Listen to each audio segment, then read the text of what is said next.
Welcome to another edition of the Women of Wrestling podcast, a very strange edition of the Women of Wrestling podcast here on divadirt.com. I'm your host as usual, Stu Allen. I am as always joined by Lee Burton. We apologise in advance. Yeah, we've had a little bit of an issue with this show. It's not our fault. No, but it is ironic this the unlucky 13th show. What we intended to do and what we intended to bring to you was our first double shot show. We were going to speak first of all to Alison Danger for about 15 minutes because she was prepping a big announcement, and we wanted to talk to her about that because we got the inside track about that, and we wanted to bring it to you first. And then we were going to follow that up with a slightly longer interview with Dave Prazak previewing the upcoming Shimmer DVD tapings.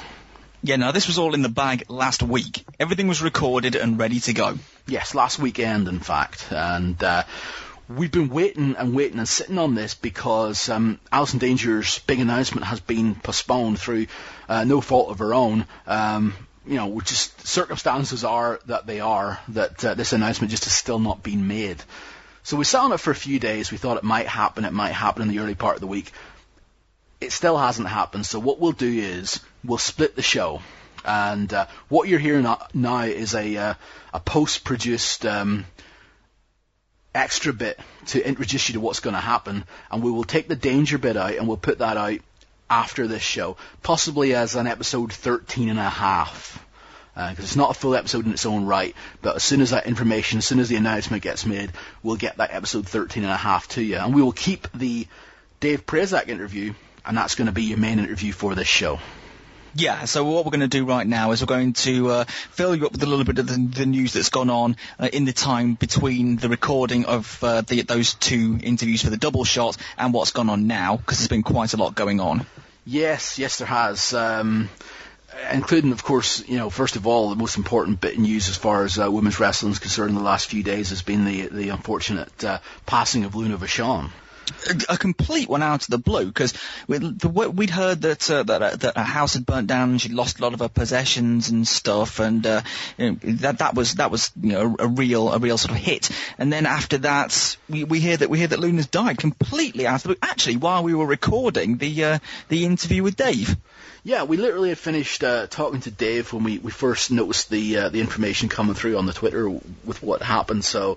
At least this re-record gives us an opportunity just to touch on Luna for a little bit. It's been quite an outpouring of grief for her as well from various quarters, and certainly as far as wrestling fans and wrestlers are concerned, we've certainly had to learn to live with quite a lot of early deaths and so on. So it's easy to become blasé about these things, but there's been quite a lot of outpouring of grief for Luna's passing. She was very, very well respected, very, very well liked by pretty much everybody that she met. Yeah, I think that's the thing, is that she it seems like as far as her influence, it's long and it's wide ranging, because she'd worked a lot of places. If you wanted to name the main ones, she'd worked in all three of the big three of the 90s. She'd worked in the WWF, she'd worked in WCW, she worked in ECW briefly as well, and then she worked in a lot of the different regional promotions when there were regional promotions properly. So she has history, she has form, and she's from a really, really well-known wrestling family. Yeah, and she's got, as you say, a lot of influence as well. We were talking about this earlier on, and okay, it's admittedly taken a few steps, but probably her biggest match, as far as most high profile and most important match, was her match against Sable at WrestleMania. Was it 14? Well, it was a mixed tag. It was the mixed tag. It was Mark Mero and Sable versus Goldust and Luna, and it was at WrestleMania 14, yes. I don't think you can understate how important that match is for what, we might not even have a show right now if it wasn't for that match. I don't want to overstate it or make it seem like this is ridiculous, but that match is so important for what happened in the WWF and now WWE as far as the women's wrestling is concerned, because up until that point, women's wrestling was pretty much dead.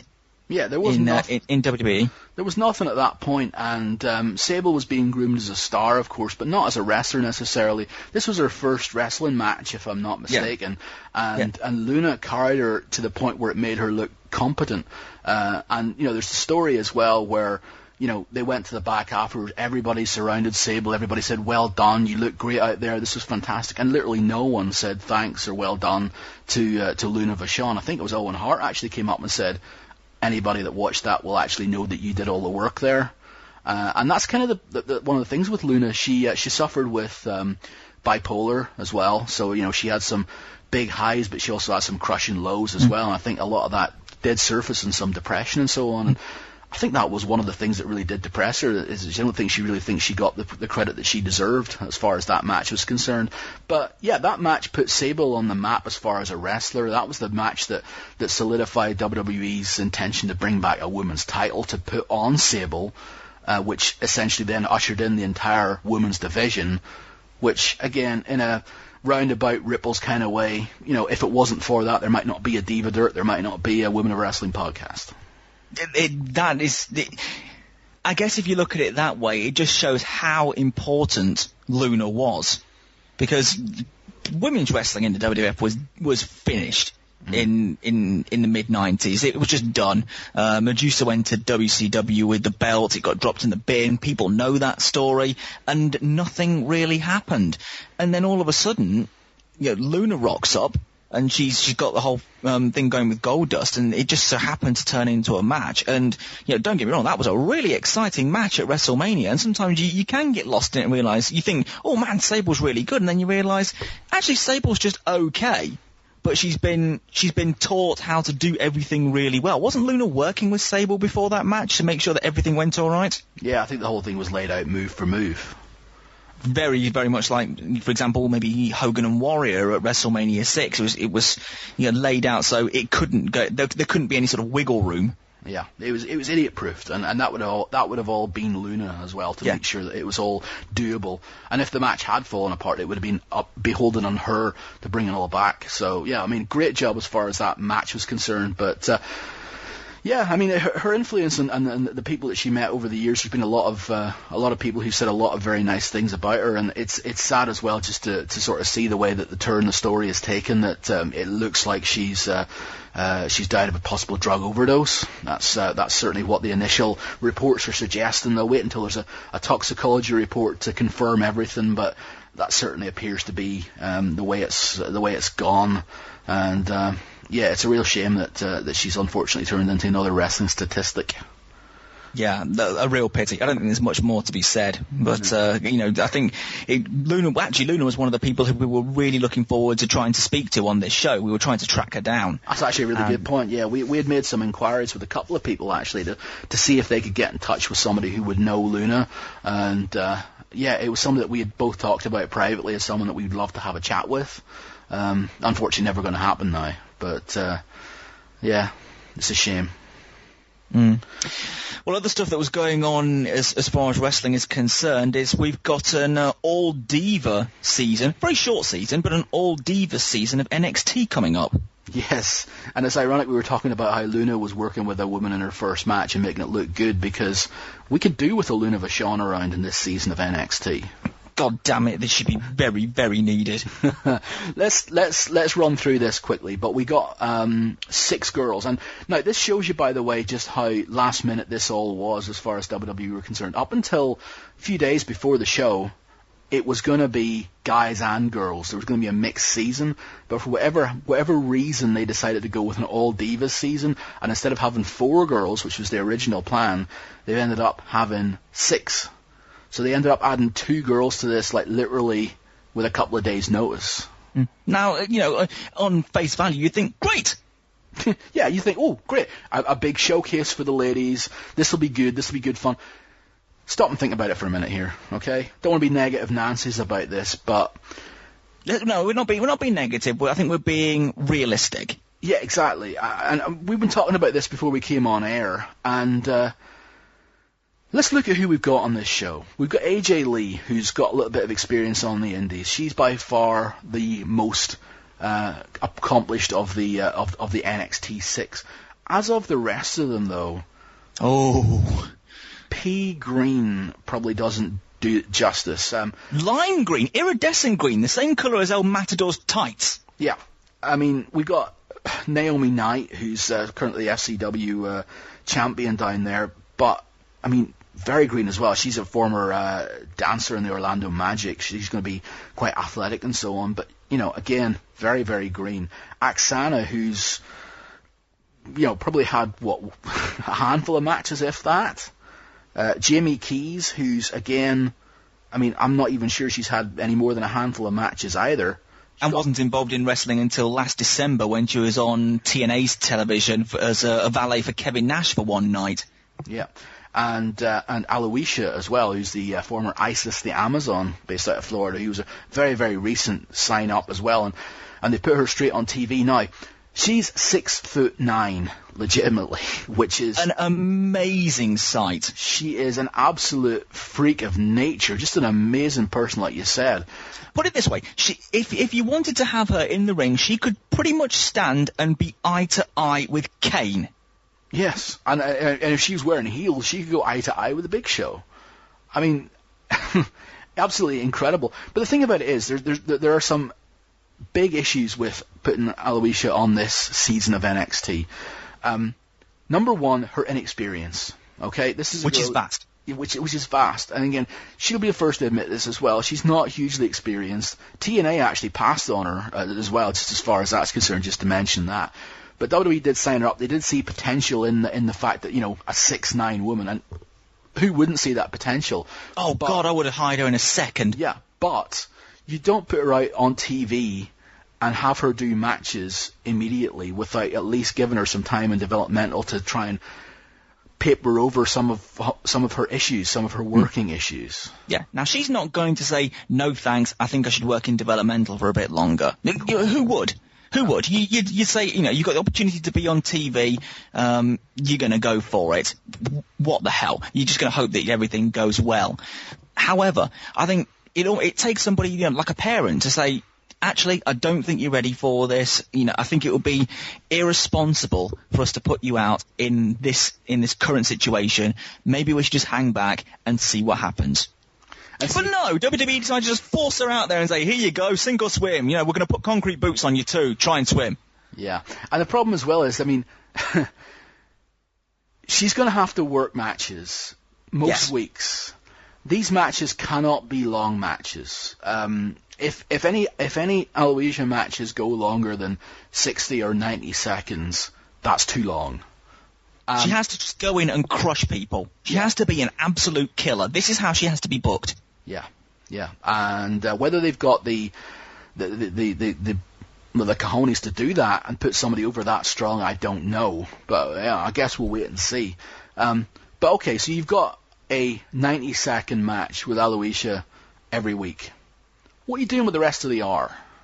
Well, if you break it down, we've got about 18 minutes that get taken up by commercials, so you're down to 42 minutes. Entrances could probably take up about a minute and a half each. That's another 90 seconds. So it's about 3 minutes or so. So that leaves you with 39. Yeah. And now, again, assuming then you use one of the other NXT girls to face Aloysia, so you've then left with 4 girls.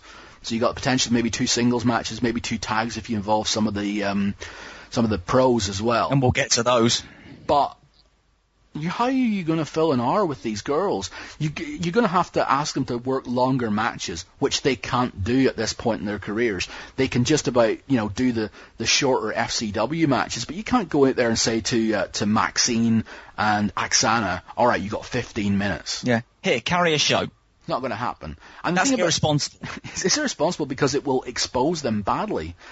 Now, it would be different if we had some pros on the show who could work with these girls, like Luna did with Sable, like we've seen over the years with the experienced girls working with some of the younger girls. But we've got pros who are Alicia, Kelly, and the Bellas. And out of all of those, Kelly is the best worker of the lot. And think about that for a second. Yeah, and she's still far from a great worker. So, again, this show's going to have to be severely padded with some extra long raw rebounds, some extra long personality profiles. But the question is, whether or not these girls have got personalities that they can actually show. Some of them do, some of them don't. Even Alicia, who's one of the pros, when she introduced her rookie Maxine, very, very wooden delivery. Oh, she was so wooden you could have sawed through her. Yeah, and Kelly is a likable girl, and she's got some personality in life, but as a promo, can Kelly cut promos? The only one that can is Vicky Guerrero. Didn't mention her earlier on because obviously she can't wrestle in the ring, so she can't cover that. She can certainly cut a promo. Yeah. I think the choice of pros leaves a little bit to be desired. But let's hit through some of the other NXT rookies. Where were we? Oh, we mentioned Naomi Knight. Yeah, we mentioned her. I mean, we got Maxine as well. Now, interesting story with Maxine, and this, again, gives you the understanding about how last minute this was. She'd been wrestling in FCW as Liviana, which is quite a nice name, to be honest with you, but WWE have decided to change to Maxine, which is a considerably less nice name, but they decided to Maxine sounds like the type of person who you put dollar bills in a garter. Perhaps. But with Maxine or Liviana, they literally changed her name on the day of the show because a story went up on the WWE website after NXT had aired who was referring to this person as Liviana. So clearly the people at WWE.com had been briefed, this is who's going to be on the show, and they hadn't even been told about this last minute change. So this gives you an idea of how much WWE are flying with the seat of their pants on this. Literally, it was changed to all Divas last weekend. They changed the name of one of the competitors on the day of the show. I don't think they know what they're doing, and that's the big concern I've got. It's scary is what it is. I would love to see a 1-hour women's wrestling show, every week on WWE television. That'd be fine. I would have no issues with it, but if it was all planned out and they knew what they were doing, I literally don't think they know what they're doing with this, and I think we're going to see a lot of keg carrying. That's what scares me. Yeah, we're going to see a lot of crazy challenges and stuff, which... Oh no, we're going to see Big Dick Johnson, aren't we? We're going to see Big Dick Johnson.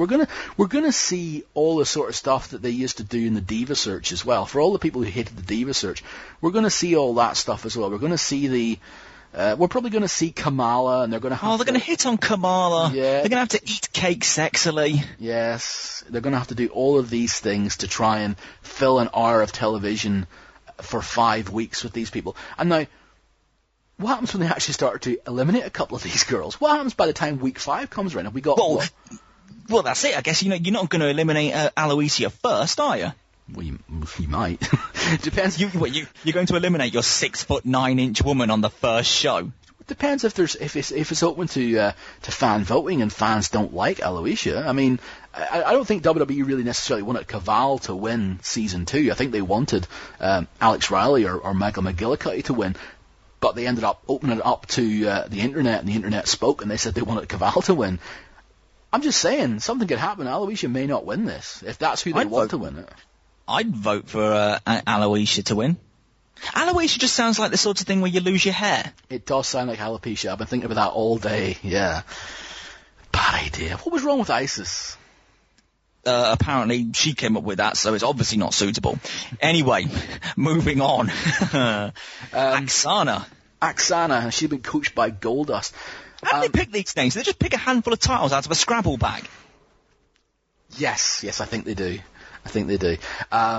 But Aksana's actually a pretty well-known high-level fitness competitor. And, fitness competitors, we've seen the likes of Trish, and we've seen the likes of Tara coming out of that sort of competitions. And Tori did some of that as well, didn't Tori she? Wilson, yeah. Yeah, so... Nikki Box does that kind of stuff? Yeah, there's potential there, I suppose. But, I mean, just because those guys have been competent wrestlers doesn't mean that Aksana necessarily can be. She certainly can, but she's really, really, really, really inexperienced. So, we'll see. Yeah, and then we have the old ring announcer from NXT Season 2. Jamie Keys. Now, you're a bit of a fan of Jamie Keys already. I'm fascinated by this woman. Go on.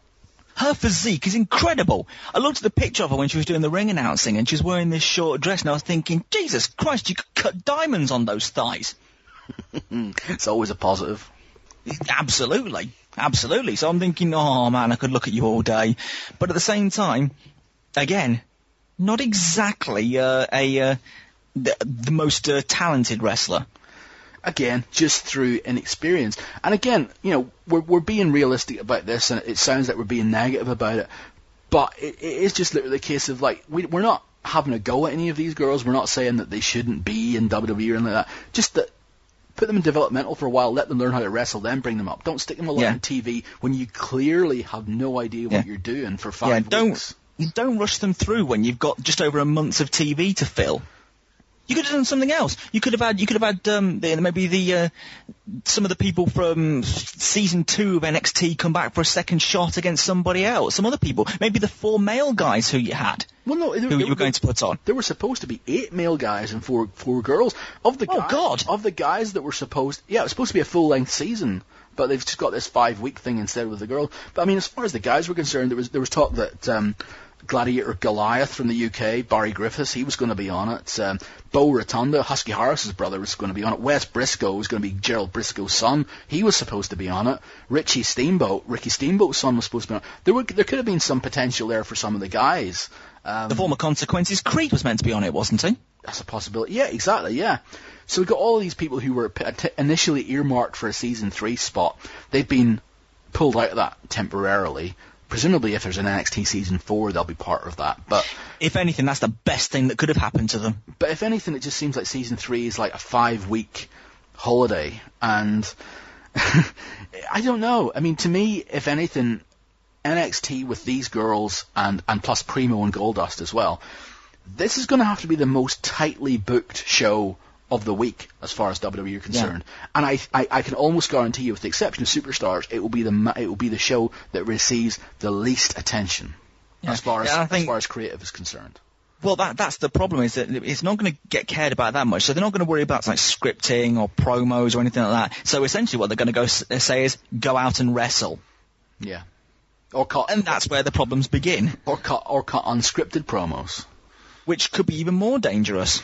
Well, we know what happened with that on the Diva search back when Christy Hemme got hold of the mic, if you remember. Oh, those were the days. Yes. So that was incredible. I don't even know I'm going to run that down. That was brilliant. That was great. It was the most brilliant thing because Stacy Keibler stood there completely flummoxed by what was going on. She did not know what to do. Carmella was there, Joy, and was it Amy Weber as well? Amy Weber was there. Oh, Maria had just been eliminated as well. Yeah, man, I wonder what she'd have said. Yeah, I wonder where she is now. I wonder what happened to her if she left the Diva Surge. Yeah, who knows? Yeah. So yeah, I guess as far as NXT Season 3 is concerned, damn it, we want it to do well, but we think that it's probably not, and it might actually create a horrible stain as far as women's perception of people's perception of women's wrestling. Yes. I mean, that's the dangerous thing as well. Yeah, I mean, I've heard it mentioned that it could even attract fans from outside wrestling. I don't think there's a chance in hell of that. If it does, that's a problem. Yeah, it really does. Yeah. So I don't know. We'll see. Let me put it like this: I watch season 1 of NXT every week. I lost interest halfway through season 2, so I must admit I've kind of lapsed as far as that's concerned. I will be watching season 3 intently, without spoilers, as best I can. I cannot wait. Through your fingers? I cannot wait to see this, but I'm also really, really worried. I hope I'm proved wrong. I hope that we're back on the next show talking about what a success NXT was. Yeah. Girls, best of luck to all of you, but I think you've been thrown to the wolves. Yes. So, everybody please try and make the best of it. Yeah. Oh, guess what? Great news. What? There's going to be a unification match for the women's title and the Divas title. Really? Yes, Night of Champions. And who's going to be involved? It's going to be one of Lay Cool against Melina. Wow. Anyway, we had a competition which we're running on Twitter for a little while. We were giving away a copy of Shimmer Volume 9, which had been signed by Amazing Kong. And if you weren't part of our Twitter, then sorry, you kind of missed out. But that's a reason for you to start following us on Twitter, because we're going to be doing this a little bit more in the future. So, jump onto our Twitter page, which is WOW_podcast. And congratulations to Tess in Australia, who actually ended up winning the DVD. And, we'll be doing a few more of these in the future. Well done, Tess. So, without further ado, what we'll do now is we'll take you in our little time machine back to the end of last week when we talked to Dave Prazak about the upcoming Shimmer shows. So, any references on this next part of the interview with regard to 2 weeks to Shimmer.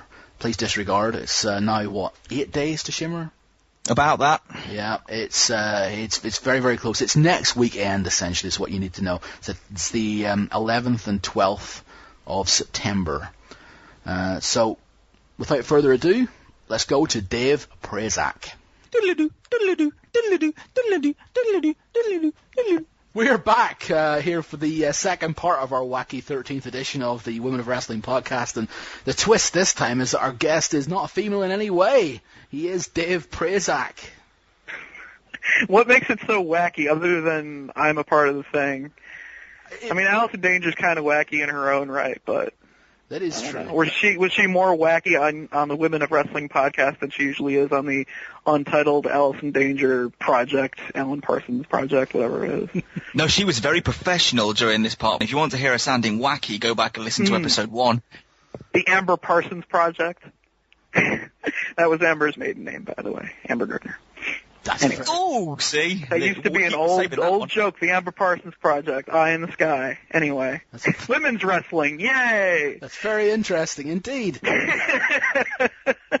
And Dave, we've got you on the show to discuss it in 2 weeks' time from this weekend that we're recording this.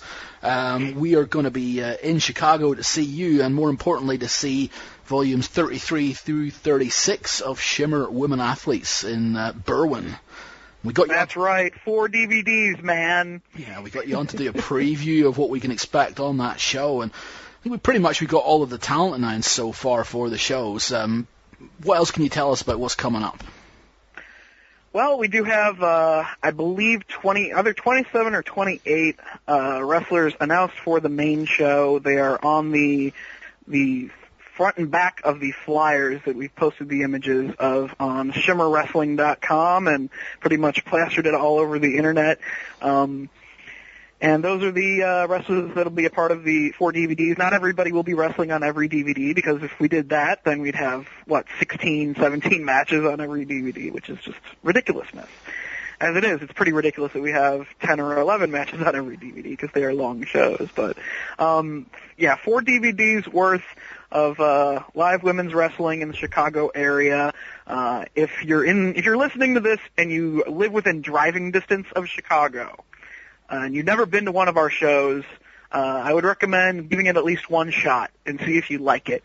I know you guys are the exception to the rule because you travel from the other side of the world.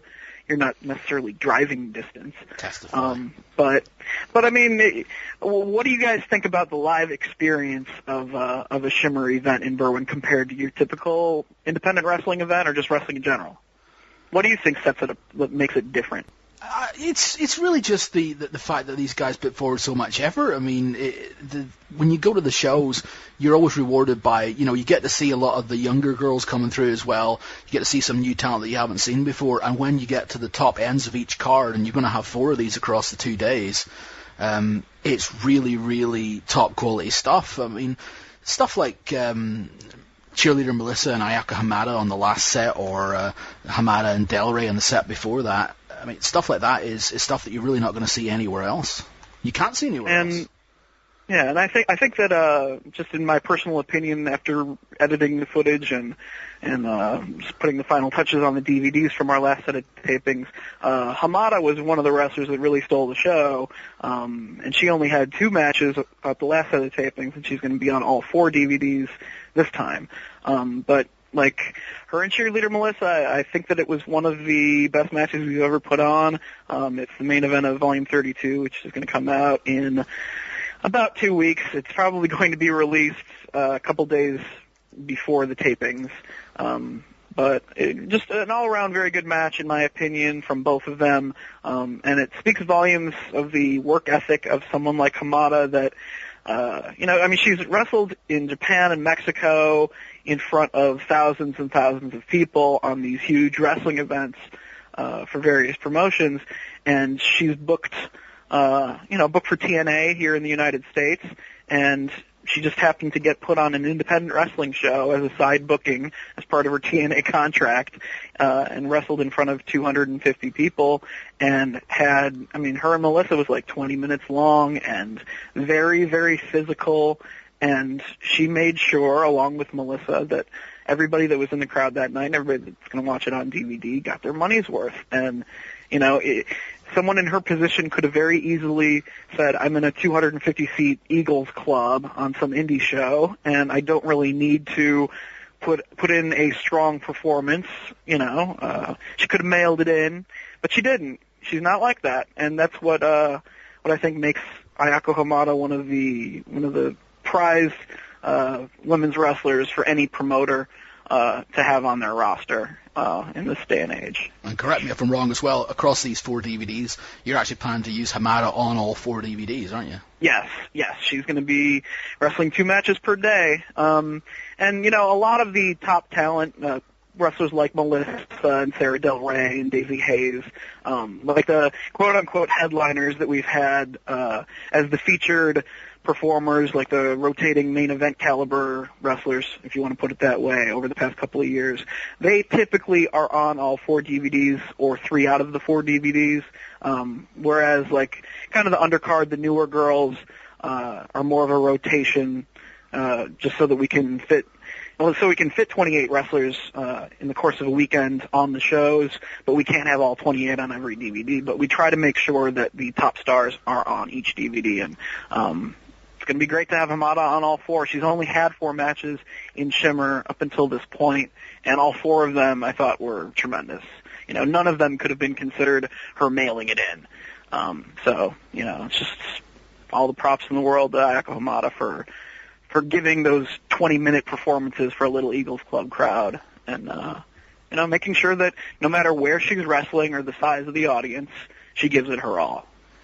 Well, as far as the women who are wrestling 4 times on a weekend, I mean it's quite a sort of rough schedule. But I suppose in that sense, this is the way that Shimmer's got to be now, hasn't it? Having these sort of 2 DVDs over 2 days and getting the 4 shows out in one sort of bundle, isn't it?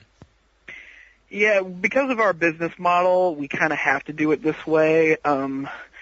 At first, what we did was we only ran single day taping events where we would film 2 DVDs. That was how we did it for the first couple of years. And when at first we only had like maybe 18 to 20 wrestlers on each show, and a lot of them were Americans, so there weren't many international flights involved and the expense of international flights.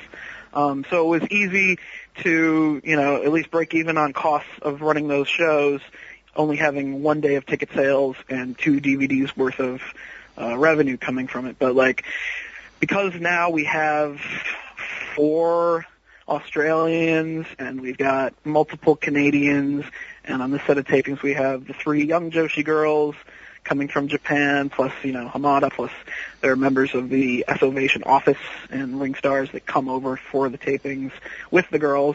We have a lot of added expenses in 2010 compared to our expenses in 2007. So kind of in order to even have a chance of breaking even on these shows, when you combine ticket money and DVD revenue and everything, we have to film 4 DVDs to get 4 DVDs worth of DVD revenue to pay for the shows, because the travel expenses are just, the travel alone is, over $6,000.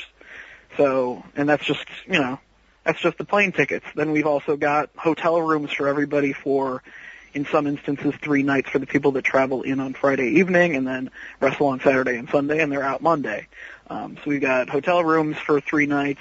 We have venue rental, 2 days, insurance, advertising. There's so many different expenses that go into these shows. We have to film 4 DVDs, and we have to have 2 days worth of ticket sales in order to pay for them.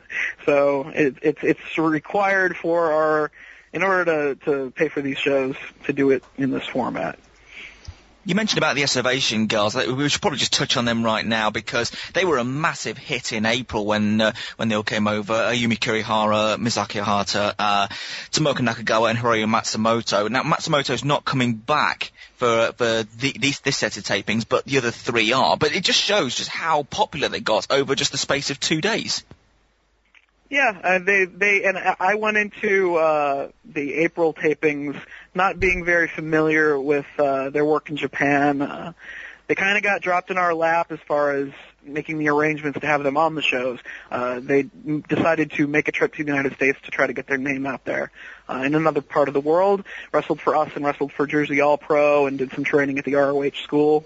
And, when the offer was there for them to be a part of our shows, I did as much homework as I could, watching DVDs, watching stuff on YouTube to familiarize myself with who they are, what makes each of them different from one another, their personalities and whatnot. And they're very, to put it very simply, I fell in love with all four of them for different reasons. Nakagawa is a great heel. Hiroyo Matsumoto has such great charisma. She's living happy, as they say. That she is. Ayumi Kurihara, has great athleticism, tremendous future. Misaki Ohata, master of submissions. They each brought something different to the table and gave us some fresh matches, both against each other and having the young Japanese girls going against the Shimmer regulars. So it definitely added a different dimension to our last set of tapings, and because they did so well in April, we decided we had to bring them back, and we are lucky enough to have three of them back. Matsumoto just had surgery done. She really wanted to come back for this set, but unfortunately she's going to be out for a couple of weeks. But we look forward to having Hiroyo back, living happy in the United States again sometime next year. The other three who were involved were pretty instrumental in the first taping of the April series that we had, because Misaki Ohata was instrumental in Daisy Hayes' heel turn, which took place, and then Kurihara and Nakagawa just blew the house down with their match. I guess as far as first impressions are concerned, they did a really good job. Yeah, and that was the idea. The Hashiro Suzuki from S-Ovation actually requested Kurihara versus Nakagawa to be on one of the DVDs, and I thought that it would be perfect to just have that as the first time that the Berwyn Eagles Club crowd and the Shimmer fans in general see who they are, wrestle each other, because they had a feud coming into the shows, feuding in Japan and wrestling each other in Mexico, and they tore the house down. That was exactly what I wanted them to do. They were the semi-main event. I told them to wrestle it like a main event, and that's exactly what they did. And with that one outing, everyone found out who Kurihara was and who Nakagawa was, and by the end of the weekend, they got standing ovations from the crowd, which is not easy to do because the Shimmer fans can be very picky. I've learned that over the past couple of years. But again, for different reasons, each of the four young Joshi girls earned the respect and the admiration of the crowd that night. It's interesting that you sort of talk about how some of the Shimmer fans can be picky, and obviously you had a lot of faith in them because you put them in that semi-main event in Volume 29. How worried were you, or was there any part of you that thought, what if they flop badly? I mean, you roll the dice anytime you put anyone out there, try to do a new match with opponents who've never worked with each other before, especially when there might be a language barrier. Like Ohata versus Daisy Hayes, they had not met one another until that afternoon. And, I'm sure they tried to get as familiar with each other as they could before they went out to the ring, but they had a 15-minute match against each other with a language barrier, and they still had an excellent first match for Ohata in front of the Shimmer crowd, and set the table for Daisy Hayes finally after 4.5 years turning heel. And Daisy did a tremendous job in that role for the rest of the weekend, and just her actions after that match with Ohata generated some great crowd heat for everything the rest of the next three DVDs that weekend. But that's the same. You always roll the dice when you put two people out there who've never wrestled with one another before, or two unproven talents in front of your audience like Ayumi and Tomoka. They knew each other very well. They've wrestled each other a million times, but who knows if our audience would like what they do. But I think that at this point, after running shows for almost 5 years now, I know what the audience, at least the live audience in Berwyn, can appreciate and what they like in a wrestling show. They like the athleticism. They like hard hitting, and that's what both of them could do, and that's what they did, and thankfully it worked. And as we come up towards what's going to be the 5th anniversary, I guess, coming up in November. it's been an amazing situation to say that, you and Alison Danger can come up with this idea 5 years ago, hey, let's run a women's wrestling show, and you're still here 5 years later and 36 volumes later. Take us back to the first conversations you and Danger had about striking out on your own away from IWA Mid-South and actually setting up Shimmer in the first place. Well, it was, for those that don't know, I was kind of booking the women's division of Ian Rotten's promotion, IWA Mid-South, and we had done a tournament to crown a women's champion, NWA Midwest Women's Champion, and was also recognized as the IWA Women's Champion. It was called Volcano Girls, and that did very well, both on DVD sales and the live attendance, better than Ian expected. So, he pitched the idea, and you can even see it on the DVD. High Spots has it. As part of the IWA collection that they just released. Ian actually, on the DVD, on camera, says, let's start running some all-women shows, because obviously there's a support for it. And I was like, sure, let's do it. And the crowd, applauded for it. And he made plans to do some subsequent women's shows, but for financial reasons, they never came to fruition. We'd make plans for it. I would wind up calling up the wrestlers that I wanted to use on the shows. They'd set the dates aside, and then, 2 weeks before the show, or sometimes a week before the show, for one reason or another, Ian didn't have the money to buy the rest of the plane tickets or just to run the show itself, and he'd have to cancel and refund everybody's ticket money. And some of those women would be sitting at home that weekend or the next weekend with no bookings because they had set aside the dates and turned down other bookings because they thought that they were going to be working for IWA that weekend. So when I eventually wound up leaving IWA, I just decided it was time to move on as I was working for Ring of Honor and FIP. I'd put a lot of effort into the IWA women's division and had scheduled people for shows that never happened, and I kind of felt that I owed it to some of them to actually come through and not be one of those guys that says, I've got these grand plans for women's shows, or I'm going to run these shows, and then, be on the phone with people planning these shows, and this is who you're going to wrestle, and blah, blah, blah, and then the shows don't happen where you're all talk, and that you see a lot of that in indie wrestling. I wanted to actually come through and deliver on a show, and I had the support of ROH. Gabe Sapolsky, said that ROH would push the DVD and sell the DVD for us if we decided to run a women's show. So that's what we did. Danger was always a big part of the women's side of Ring of Honor, even though there was never like a full-fledged women's division where there was women's matches on every Ring of Honor show.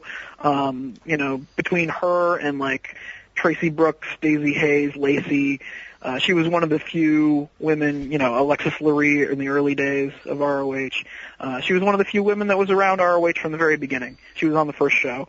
So it only made sense if Ring of Honor was going to be endorsing a women's show or a women's product that Alison Danger be a huge part of it. And that's kind of why we decided let's roll the dice, see how a women's show does, and see if the DVD will sell. And it did. So we kept doing it. And you kept doing it ever since. How many times before a set of tapings do you think, oh God, this is going to be the last one? Pretty much every show. I mean, we're not, the thing is, and I'm sure a lot of the people understand this, as this is the case with 99% of independent wrestling promotions. We don't have a financial backer. We don't have a money mark. We don't have a sponsor that's paying for everything. I'm not the guy that won the lottery and decided to start running women's shows. That's another guy. So basically each show has to pay for itself, and that has been the case from the beginning. It's not like we ran the first Shimmer show and made tons of money, and that has financed, several years worth of shows because we were so successful and we're selling thousands and thousands of DVDs. Basically for the past 4.5 years, each show has wound up essentially paying for itself in the long run between a combination of the ticket money and the DVD sales and, money from our sponsors, after party, that sort of thing, where it's, hand to mouth, show to show. We need to come up with the money. If we don't sell enough DVDs and sell enough tickets, from our last show, we don't have the money to pay for the next show. And that's a big reason why we run such a small number of shows every year. We only, hold a couple of tapings per year. I think when all is said and done in 2010, we will have produced 8 new DVDs for the year, so 2 sets of tapings, for 4 actual days of live events to tape DVDs. But that's because we can't really afford to do more than that. If we were to double that and do 16, I'd have to rely on the 250 people that come to these shows to spend double that money on on not only ticket money, but people like yourselves or anyone in the United States that doesn't live in driving distance that buys plane tickets to come and be at the Eagles Club and be at the events live. You have to expect them to spend twice as much money per year on plane tickets if we run more shows. And, that's asking probably too much of independent wrestling fans. We have a fan base that's willing to support the 8 DVDs a year that we film, and we'll make the trip a couple times a year. But if we did more than that, we might not be able to actually pay the bills and make ends meet. And again, it's just for the people that only buy the DVDs. If I'm sure there's a certain portion of fans that will buy 8 DVDs of independent women's wrestling per year, but will those same people all buy 16 per year? Probably not. And then, we can't pay for it. But so basically, show to show is how we operate. And, we need to keep selling DVDs, and we have to keep selling tickets and keep interest up in order to run another show, because we don't have financial backing and we don't have, huge sponsorship. We have 3910 Lounge. That's our sponsorship. That's the after party, ladies and gentlemen. Both Saturday and Sunday. As far as finances are concerned and so on, I might as well ask you this, because you had a little bit of a mini rant a few days ago about people uploading shows onto the internet and torrents and mega upload and all that sort of stuff. And basically you were saying about how in your position with the size of the promotion you have, doing something like that, while it might not seem that it's causing a big issue, is actually really seriously hampering your ability to, continue this promotion. I mean, there's always going to be a debate. I mean, we're in 2010, and technology makes it very easy for anyone who doesn't want to pay for a new album that just came out to just download the CD on your computer and not have to pay for it. And people have gotten very comfortable doing that with audio, and people are starting to get comfortable with doing that with video as well. But I mean, it doesn't take a genius to figure out there's a big difference between Vince McMahon and the WWE, a multi-million-dollar, billion-dollar corporation, and an independent wrestling promotion that, sells 250 tickets to their shows. Vince McMahon can deal with occasional people downloading SummerSlam because he's already selling hundreds of thousands of pay-per-view buys and then is going to sell hundreds of thousands of DVDs. But with a company like us, the difference between 50 people choosing to download our newest DVD because someone decided they would share and upload it to a torrent site or whatever, 50 people downloading it and 50 people actually buying the DVD and supporting us financially, that's the difference between us having Sarah Stock in 4 matches on a taping weekend or having her in 2 matches because we can't pay her to wrestle 4 times. It actually, just those 50 DVDs that aren't sold, it makes a very big impact when it comes to the final product, like on the next show. We had to scale back. I mean, we had to scale back the talent on this set of tapings as compared to the last set of tapings.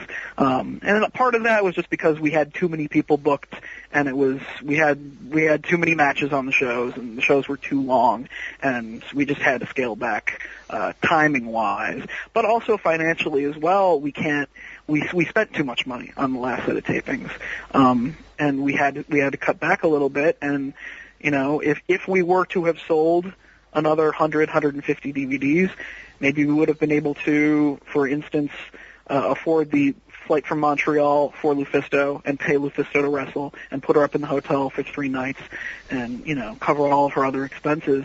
But because of the fact that, we didn't sell those extra 150 DVDs, she is not going to be able to be at this set of tapings, you know.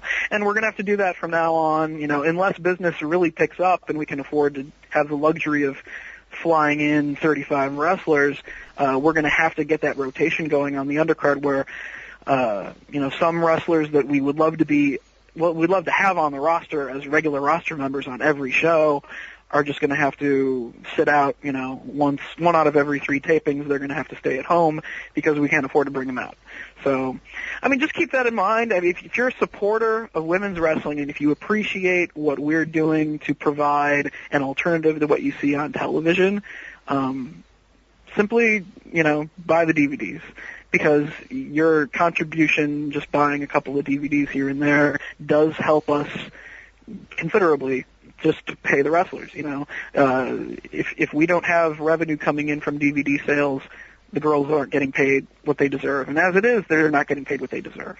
I would love to be able to pay, you know, the top of the card considerably better than we do, but bottom line is we are only selling 250 tickets for the live events, and, you know, we're only selling a certain number of DVDs, and the DVD market isn't what it used to be. So I don't know. That's my lecture to people that choose to download stuff. You know, well, so basically support independent wrestling, whether it be us or Chikara or PWG or whatever. These little companies really need that DVD revenue to cover the expenses of putting on the show. Well, on a more positive note about Shimmer DVDs, we know that a lot of the people, a lot of women who've wrestled in Shimmer have made it onto other things, whether it's TNA or WWE, and we constantly hear about Shimmer DVDs floating around in WWE's locker room. Does that give you a little bit of a kick? I mean, it's cool, I guess. I mean, if you take one look at Melina's matches, you know that she's been watching some DVDs, right? Yeah. She's using Mischief and Daisy Hayes' signature moves right now. So obviously she was watching some indie wrestling DVDs during her time off. But I guess imitation is the sincerest form of flattery, right? Using the mind trip. I mean, yeah, Daisy Hayes wasn't the first one to do it, but come on. Yeah, come on, Melina. It's clear where the influences are. Yeah. And as we talk about a WWE locker room and the various people that have gone to WWE from Shimmer, I've got to bring up the news that's come out this past week about Serena Deeb, who was a big star in Shimmer, went right from the bottom of the card right to the top of the card with you guys before moving on to WWE. And stories come out that she's been released this past week, and I mean, have you got any thoughts on that? There are certainly rumours going around that reason for that may have been her lifestyle, and she's had a few rough nights. Was the quote that we'd heard. As far as you know, I mean, obviously, you know, you only know what you know from dealing with her in the past. What are your thoughts on Serena, and more importantly, your thoughts on the fact that she's been fired? Well, I've always been high on Serena. We first started using Serena on the suggestion of CM Punk, which is very coincidental, since she wound up being a part of the Straight Edge Society when she finally made it to WWE and on television. But he recommended her when she was just paying to train at the OVW school, trying to earn a developmental contract. And anybody who saw Serena's OVW stuff, and there's a lot of it on YouTube and stuff, so I'm sure a lot of people saw what she was able to do in OVW, given the opportunity to have semi-lengthy matches with some very skilled WWE women and other, you know, developmental women. Or anybody who's seen her previous Shimmer stuff knows that Serena's very, very talented, and she deserved a developmental contract long before she got one and got sent to FCW. And I honestly thought that Serena, if given the right opportunities in WWE, was going to become a star, like a Mickie James level star as a babyface. Because Serena, if you watch those matches that she had with Sarah Del Rey in Shimmer, or, you know, see some of her babyface stuff in OVW, she's fantastic in that role, and she gets the WWE style and what they want out of a women's wrestler. And she can also do the indie style, doing lots of moves and doing lots of hard hitting as well. She can adapt to any situation. And so, you know, obviously it's very disappointing to see that they let her go, that they made the decision that it was best to cut her loose. And I guess they have their reasons, but I don't know. In my opinion, her talent is more important than anything else. I mean, if there's a disciplinary issue, and I read the same things that you guys did, and I wasn't there, so I don't really know what happened. But if she did get warned that she had to clean up her act and didn't, I don't know if I'd fire her. I mean, I wouldn't. No. Because I mean, it's pro wrestling, and I've said this to a couple people over the past few days. Just because Ric Flair had a reputation after shows during his heyday, when he was the NWA World Champion, for going out to the bars after every show and buying drinks for everyone in the bar and staying out until 4 a.m. and 40 kamikazes. Bottom line was, the next day when he had to be in the ring, he was still Ric Flair and still had tremendous matches. Despite whatever he chose to do after getting off of work and hanging out and partying it up after the show, he still delivered in the ring, and he was a great performer. And I have never seen Serena be in a position where she can't perform in the ring. Yeah, she parties after the shows, but honestly, who doesn't? Other than CM Punk. I know that they wanted her to project the straight edge lifestyle because she was part of that storyline and everything, but then again, it's 2010 and it's not 1983, and kayfabe's pretty much dead. But that's my opinion. I wouldn't have gotten rid of her, but WWE's loss is, independent wrestling's gain, and TNA if they choose to pursue Serena or Ring of Honor or what have you. So. Well, I mean, we can speculate as much as we want, but we can't really sort of answer any questions as far as what happened in WWE. But we can speculate on one other thing, and that is the fact that you've got a little independent wrestling show coming up in a couple of weeks' time. There's a certain talent who may be now available to you. Yes. I'm not saying can we expect to see Serena and Shimmer, but is it possible? Nothing has been arranged for her to be at Shimmer as of yet, but I have talked to her, and basically she's thinking about it, and she has to make sure that she can legally do something like that. I don't even know if she's gotten her paperwork, a formal release as of yet. And of course there's the 90-day deal, which may only have to do with television. But, I was going to say, there's a lot of questions that still have to be answered, but we've got 2 weeks to figure it out.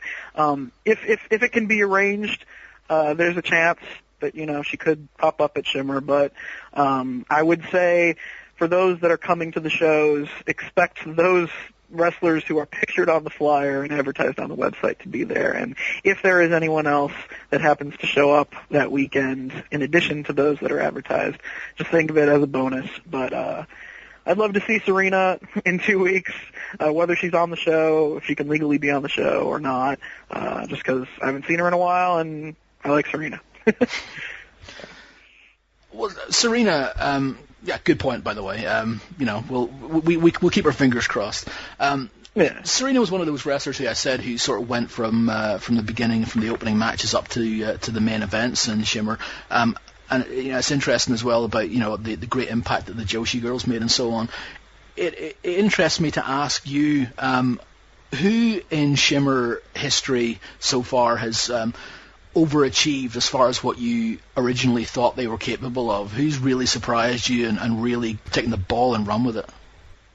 Well, besides Serena, because we did have her on. When Punk suggested she be added to the show, that was like on a week's notice. It was actually when Taylor Wilde, Chantal Taylor, got initially signed to a WWE developmental deal and got sent to Deep South, I believe it was. I had her penciled in as being on the volumes 5 and 6 tapings, and when she couldn't make it, I was like, well, we need to fill a babyface role, and Punk was like, there's this girl at OVW, and he sent me a tape of her, and I was like, all right, tell her to come up, and she did well. But obviously she was new to wrestling at the time, and she was working that OVW style and wasn't really wrestling on a lot of independent shows outside of OVW at the time. And so it did take some adapting for her to be like, all right, this is what the Ring of Honor DVD buying audience wants out of me. And she, over the course of the next couple of years, developed into the wrestler that we saw main eventing against Sarah Del Rey and against Mischief before she finally got signed. But there were a lot of the younger wrestlers that that were in opening matches, in our first 2 or 3 years that have stuck around and are still a part of our shows and have had their fair share of upper card matches or sometimes main events in the time since. A lot of them, their initial demo tapes left a lot to be desired, but there was some potential in them. And, I like to have Shimmer be more a place that young wrestlers can develop and get experience and exposure and get their name out there. I'd rather have it be a place like that for young wrestlers than have it be some place that we just, okay, somebody got released that was on national television, let's book them and spend, $2,000 having them on the show because people are familiar with them from TV. I'd rather have a bunch of young girls than a bunch of people that don't really need the exposure of being on our shows. So, people that would fit that description, Portia Perez and Nicole Matthews, who are our tag team champions right now, the Canadian Ninjas, they both were young wrestlers who sent me demo tapes before they were really ready to even be on our shows. Portia Perez sent a demo, I think within the first couple of weeks after we issued our first press release that Shimmer existed, wanting to get on the shows, but, she was inexperienced at the time, though she was trying to drive everywhere that she could to get experience, ring time, and just learn. And so I kind of told her, and I told Nicole Matthews the same thing. You have good determination, you have some potential, but at the same time, you're 18 years old or whatever, 19 years old. Get some more experience. I think I told Portia Perez, spend some more time in the gym, put on some muscle mass. Because, she was the same size as Daisy Hayes, but Daisy had more muscle to her. And Portia Perez was kind of small enough that, her throwing forearms and punches didn't look too devastating. But in the time since, the Portia Perez from 2006 and the Portia Perez you see today, she's in phenomenal physical condition right now in comparison to what she was when she first came to Shimmer and did a dark match for us. So she's really developed not only that, her body, but obviously psychology, her feud with Allison Danger and their last woman standing match. It's a completely different wrestler if you compare that Portia Perez to the one that was teaming with Serena Deeb against the Experience. And, she looked green in matches like that because she was inexperienced at the time, but she developed over time. She's turned into a great color commentator as well. And, Nicole Matthews, the same thing. She was very new to wrestling when she sent the demo, and I made her wait a year after sending the first demo before we gave her a tryout at Shimmer. And, we've had her around in the time since, and she's developing into a main eventer, not only as a tag team wrestler, but I see singles main events for her in the future as well. Didn't Nicole Matthews start wrestling after Shimmer actually started? I think so. I think she we announced that we were going to be running shows in October of 2005, and our first show was November. I think her first match was January or February of 2006. Wow. And she wound up sending a demo 3 or 4 months into wrestling. And obviously she was too new, and then we wound up bringing her in. Her first show for us was Volume 15. So, but she was very new to wrestling at the time, and if you watch some of her early Shimmer stuff, and she said the same thing to me, she's like, I was watching, the first 2 DVDs I was on the other day, and I don't understand why you brought me back, because she wasn't happy with it. Going back and looking at the old footage of herself. But, she had the right attitude, and I put a lot of stock into the right attitude. Though someone might be inexperienced in wrestling, if they if they have the right attitude in terms of training, in terms of trying to get experience, not being picky about, money and stuff like that, that's the attitude to have, because that's the attitude that I had. That's the attitude that guys like Chris Hero and Colt Cabana and CM Punk and Adam Pearce and, so many guys, looking at the Shawn Michaels students like Spanky and Paul London and guys like that were running the roads of indie wrestling, working for $20 just to get experience in their first year or two in the business. And they showed that they had the right attitude to the right promoters and were given the right opportunities and made connections. and became successful a couple of years down the line. And that was the kind of thing that I saw out of a Nicole Matthews or a Portia Perez. And, you know, we see the same kind of drive out of young wrestlers like Kelly Skater or Jessie McKay, who might be newer to wrestling than some of the women on our shows, but they have the right attitude. They're a joy to have in the locker room because there are no headaches involved with those two. And those are the kind of wrestlers that I want around. And, you know, like Jamelia Kraft, Daisy Hayes' newest student out of the ROH Wrestling Academy. She is another one that has the right attitude. She's at every Ring of Honor event helping set up and tear down and do ring crew and helping out at the event during the show as much as she can. And when she has the opportunity to wrestle, you know, that's a bonus. And she's always at training and never complains about anything, and that's exactly the right attitude to have when you're a young wrestler breaking in. Just speaking about Jamelia Kraft for a second, compared to other girls in Shimmer, she's got a hell of a unique look. Yeah, and it sets her apart, you know.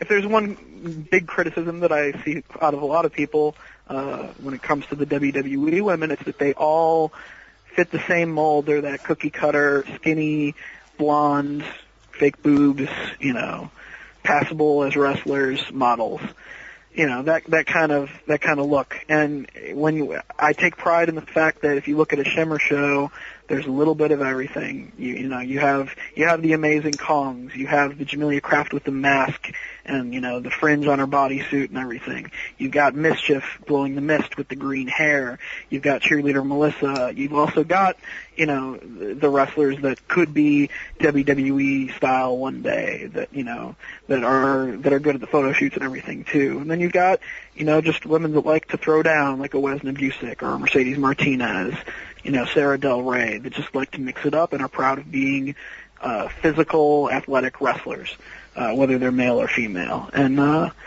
you know, I wish that you saw more diversity in the WWE style, but, I mean, that's the way that they choose to have the Divas division or whatever you want to call it.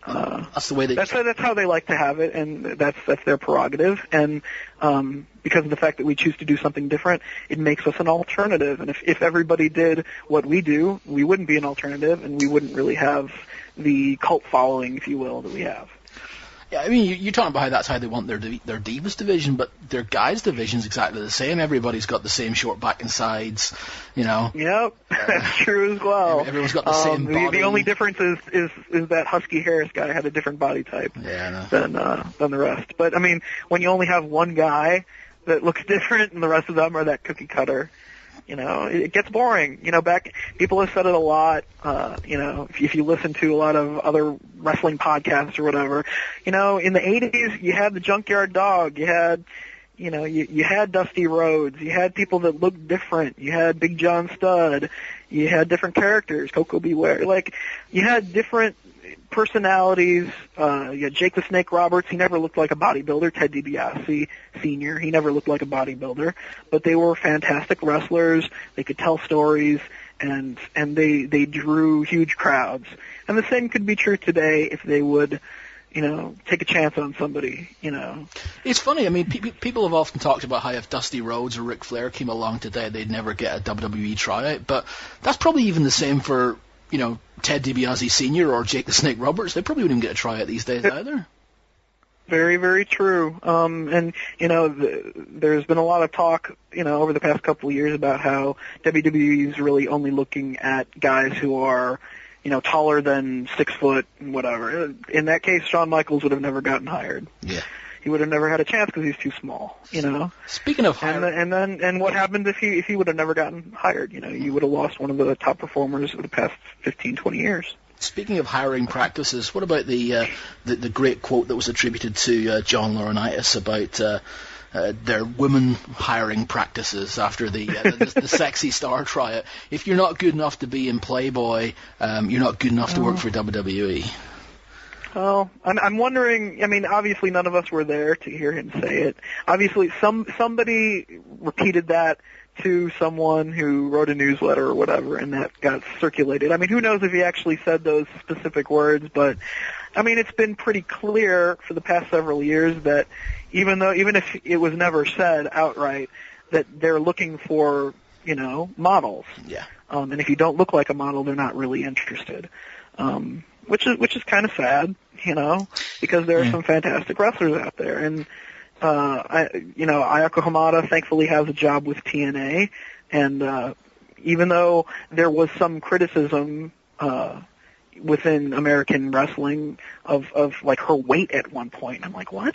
Her weight? She's not overweight. Yeah. I mean, she wasn't rail thin. Like a lot of the wrestlers, she's not 90 pounds, but, she's a fantastic wrestler, and, that's getting ridiculous when people are talking about, someone like Hamada being overweight or whatever, making, a comment about how Nikki Roxx doesn't have abs. Like, come on. Do you think people are more judgmental? Do you think people are more judgmental about women involved in wrestling, especially in like WWE and TNA, rather than the guys? Because some guys can look like sloppy. I'm not going to mention any names, but there are some people who sort of have the expanding waistlines or whatever. But do you think people are a bit more harsh when it comes to women involved in the wrestling business?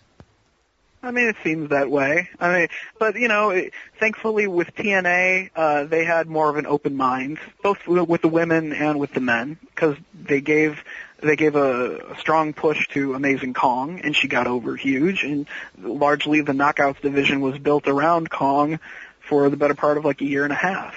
And they signed someone like Ayako Hamada, and with the guys, Samoa Joe, he doesn't have the body type that the WWE is looking for, but, TNA recognized his wrestling skill and gave him the opportunity to show what he could do despite not having that bodybuilder look.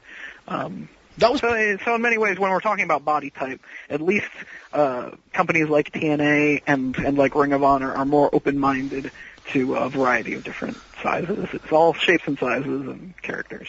Well, I mean, you can say that about TNA used to, maybe not so much now. I mean, as far as their knockouts division, they've tried their best to try and homogenize as much as they can by getting rid of Kong, getting rid of ODB, getting rid of Nikki Roxx, just having, beautiful people, and Tara essentially is like all they're building around nowadays. Well, we'll see what happens. I mean, they're always giving opportunities, tryouts to different people. I heard Christina Von Eerie just got a tryout, and she has definitely a different look than the beautiful people do. She's got tattoos and that stuff. That is true.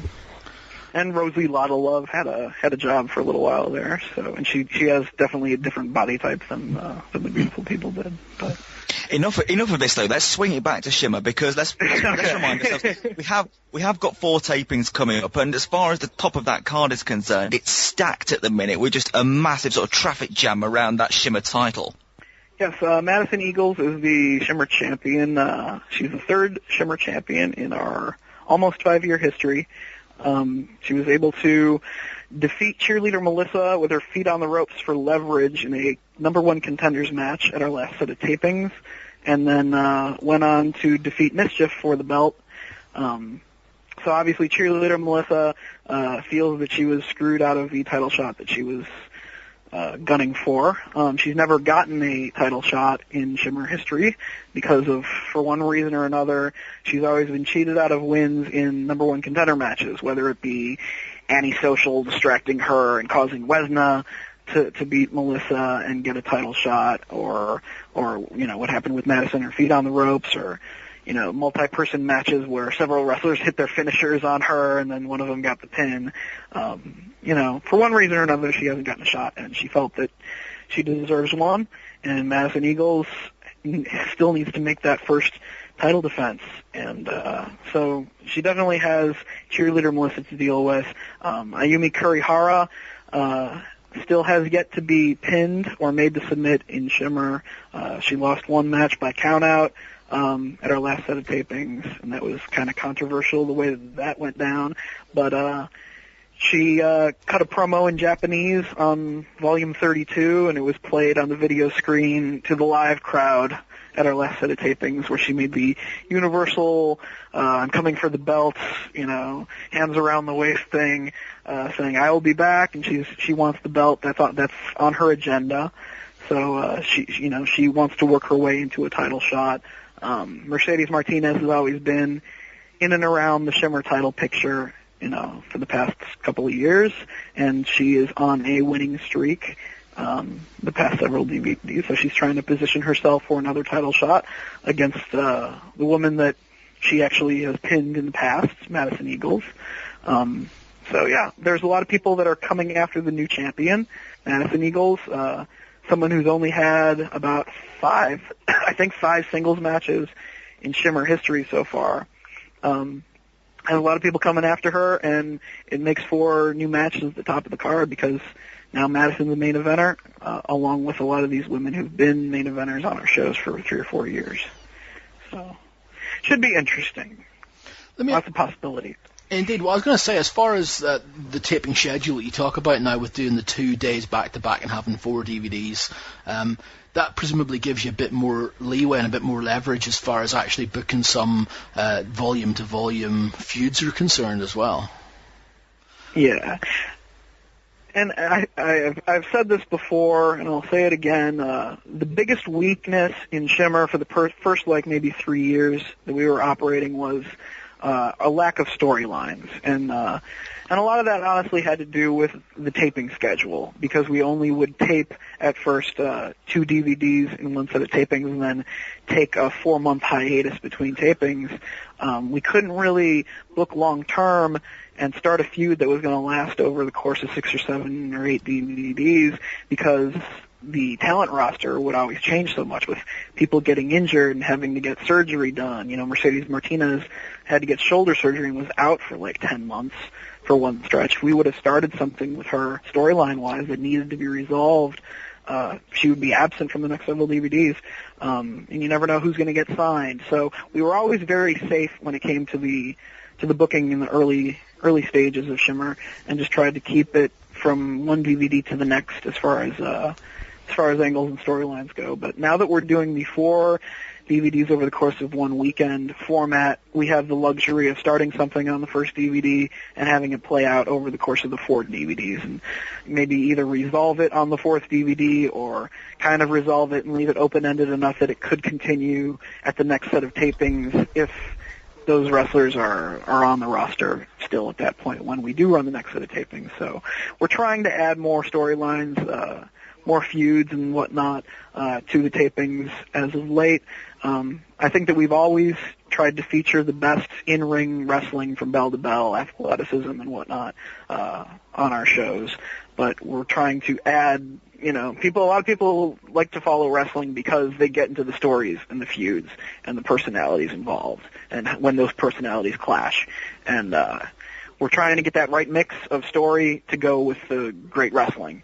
And that's why I think that our last set of tapings was, in many ways, our best 4 DVDs. They're certainly the 4 DVDs that I'm most proud of out of the series, because I think we're finally starting to hit that right mix.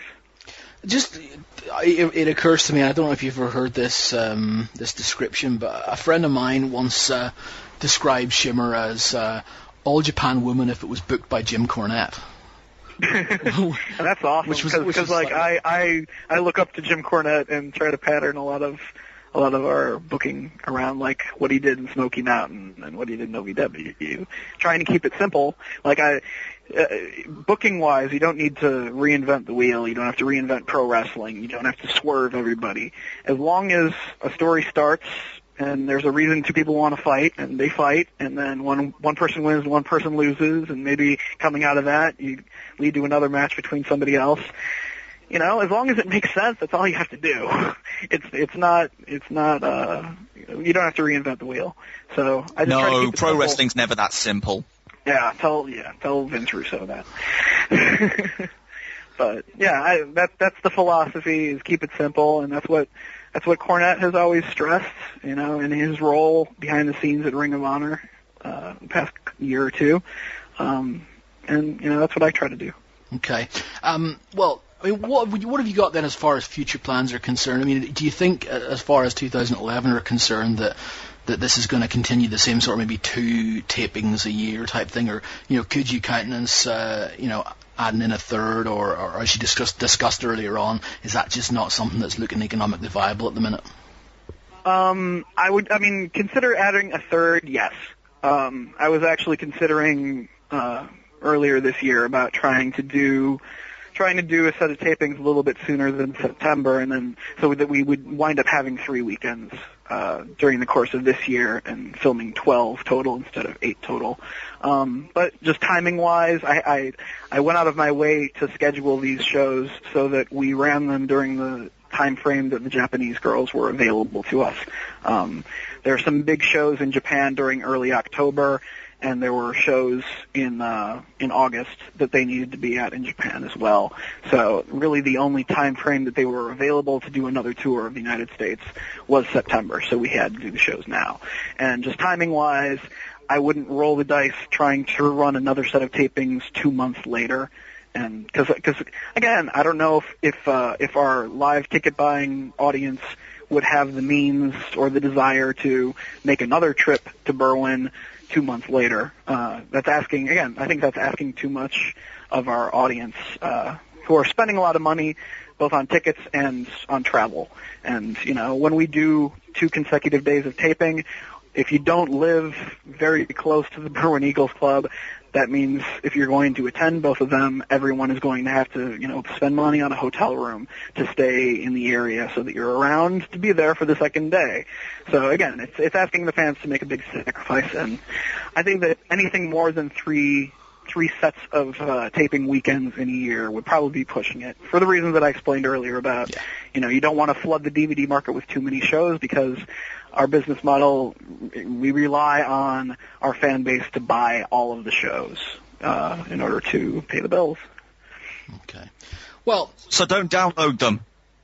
So don't download. I mean, but obviously, if for whatever reason, our following increases over the winter months, say 2 or 3 of our girls that are featured on our DVDs wind up getting signed and pushed on either TNA or WWE television, and suddenly we experience a big surge in DVD sales, and we have the revenue, the means to run more frequently. If the demand is there, we'll do more shows.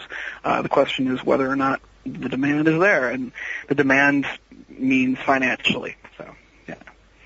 Okay. All right. Well, Dave, look, it's been great to have you.